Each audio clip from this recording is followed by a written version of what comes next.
have to tell you the story of my very first private charter flight ever. Now, every single person has a slightly different story about how they broke into private charter.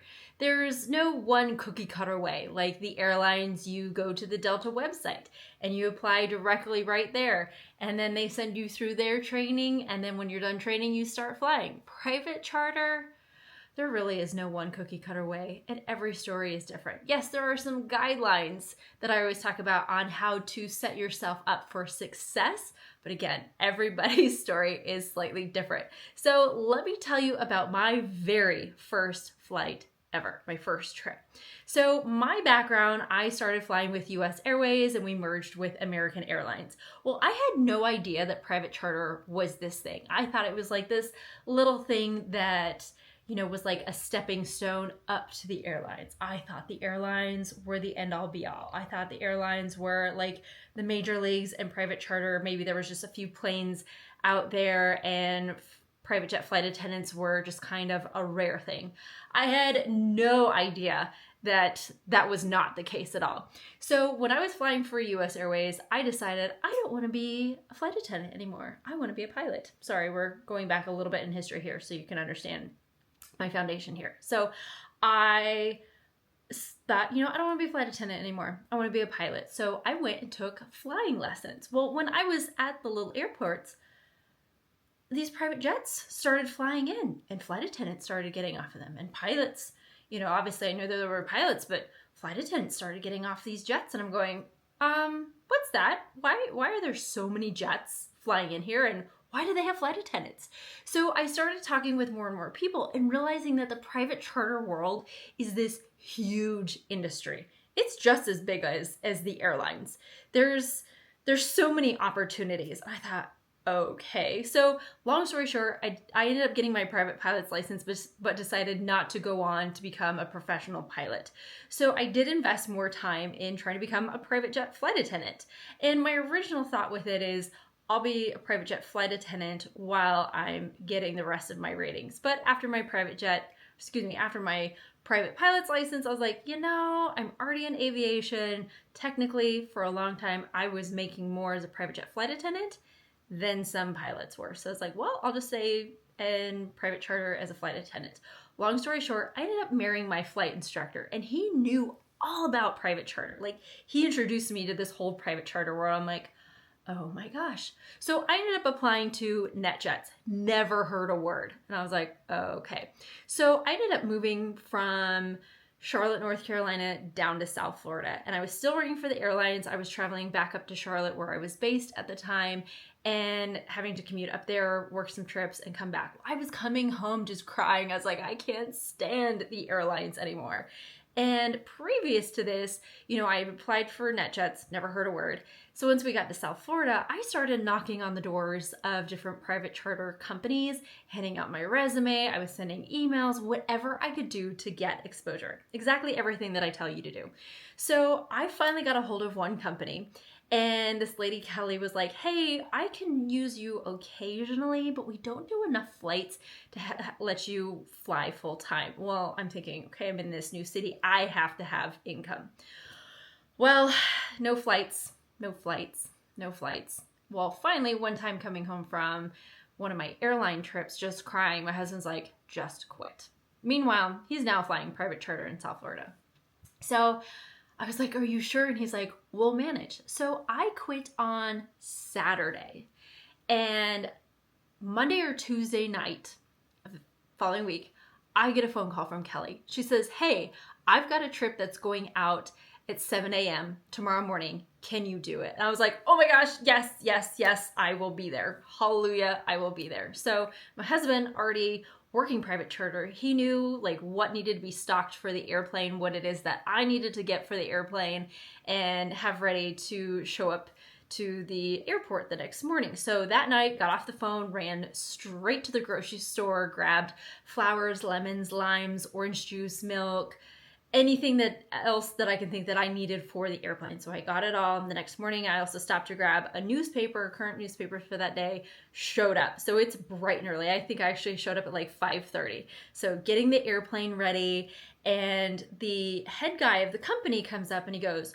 well, you know, this is nothing like airlines. And I'm like, yes, I understand that. He's like, okay, I just want to make sure. And I was like, okay. So, you know, on my resume, I'd showed that I had airline training. So I was still current with my safety training. And I knew that there was going to be some services from first class that translated over to private charter, but I knew that there was going to be so much more about service that I was going to need to learn.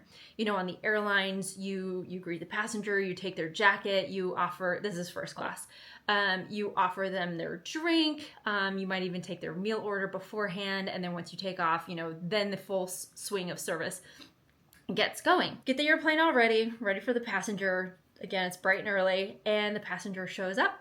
It's just one guy for an airplane that sat like 10 or 12 different people. It was a G3, by the way. They don't have many of those left in the United States. I think that G3 is now over in Africa. But anyways, I'm so excited. Yes. We flew him from South Florida up to New York. He gets on and he just says, I'll have an orange juice. Okay, great. I sew his bag for him and then bring him his orange juice. We take off. He's like, hey, I want to sleep.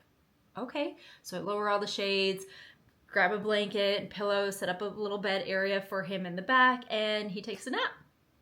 He took a nap the entire 2.5-hour flight. So I had all the windows closed. I had the cabin door shut to the cockpit so that the light wasn't coming through. And I ended up just sitting in the very front of the plane. So he's in the very back of the plane. I ended up sitting in the very front for the whole 2.5 hours. He just slept, and I was like, wow, okay. I was kind of like, I'm expecting that there's going to be all these things going on, and I really didn't have to do much. I was like, okay. So just as we're coming in for landing, I lift all the window shades and tell him like, hey, we're landing. I just need you to sit up for landing. He's like, yeah, okay. So he gets off, and he tips me $300.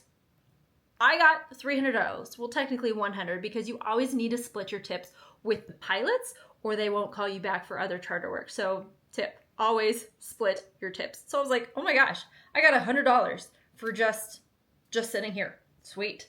So that was the only flight for that day. So the next day we had 2 flights. I had a short flight over to Bedford to pick up a few more passengers, and then we were going from Bedford all the way back down to South Florida. I now have 10 people on the airplane, and I have to serve dinner in 2.5 hours. Okay, great, fine. This is doable.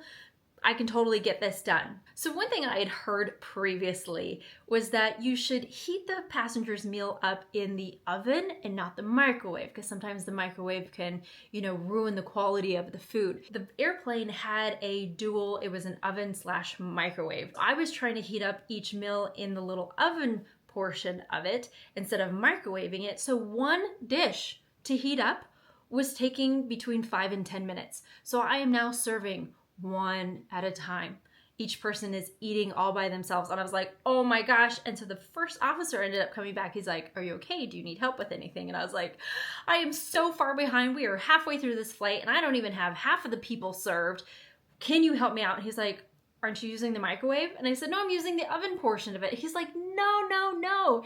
Heat it up in the microwave. If you have to, wet like a paper towel just to keep some of the moisture in, put it over the plate and microwave each of these and get them out in 2 minutes. Okay, 10 minutes a plate is too much. I'm getting passengers' food out as fast as I can. He's serving drinks. He's taking any kind of little orders that need to be done because I've already taken like the full meal orders, but I was so overwhelmed. And I feel like, oh my gosh, we're gonna land and I don't even have all of these meals done. Okay, so I learned so much on that first flight. I was trying to take very good care of certain things, but there are certain things that you're going, okay, you just gotta get done and you gotta learn to get it done fast. So time management is something that I learned so much on that second flight.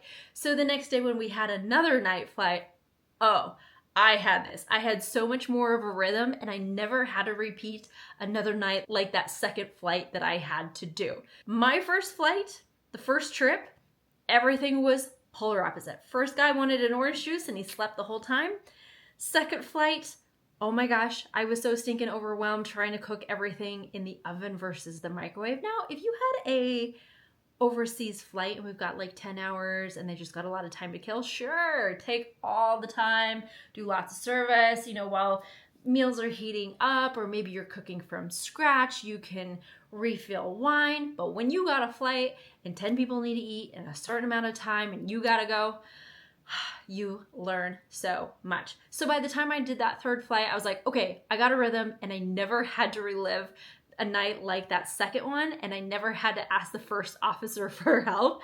And honestly, he never even offered help after that. He's like, you got this. I was like, I am golden. Oh my goodness, it felt like a disaster, and I felt like I was shaking.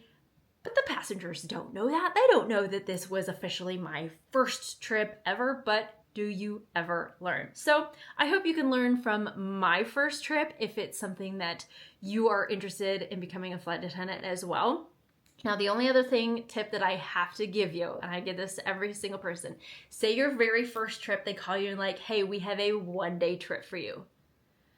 Please, please, please, please pack for a week. You have no idea how many people I have seen shown up for a one-day trip and something happens, maintenance, passengers change their mind, and they're gone for a week. And guess what? All they have is the dress or the outfit that they were wearing that day and some high heels. They have nothing to sleep in, no toothbrush, nothing else. So absolutely prepare for a one-day trip as if you are going for a week. So I hope you guys learned from my lessons from my very first trip, and I hope it was at least a little bit entertaining for you.